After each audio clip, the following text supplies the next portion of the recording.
When I first brought my grandmother's antique mirror into my apartment, it was just one more piece of furniture. But then I started noticing something strange. Late at night, just at the edge of my vision, there was a faint outline of a figure that seemed to linger behind the glass. At first, I dismissed it as a trick of the light, a product of exhaustion after long days at work. But the figure grew clearer, more defined, and soon, I could see her face, hollow eyes staring back at me, lips twisted into a silent scream. The mirror became an obsession.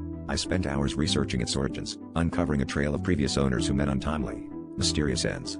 Each story was more gruesome than the last, and all were linked by the presence of this same mirror.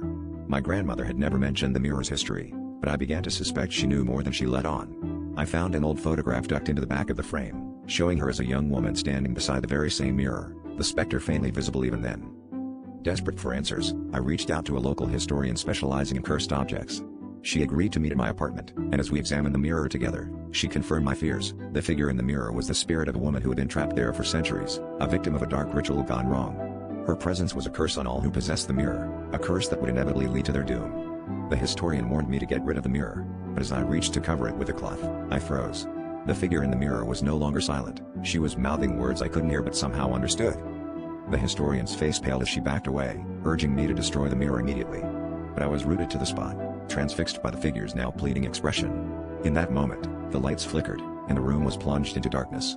When the lights came back on, the mirror was shattered, shards scattered across the floor. I stood alone, the historian gone, the apartment eerily silent. Yet, deep down, I knew the mirror's curse had not been broken. The figure's presence lingered, and I felt her cold fingers brush against my shoulder, a reminder that some mirrors should never be looked into too deeply.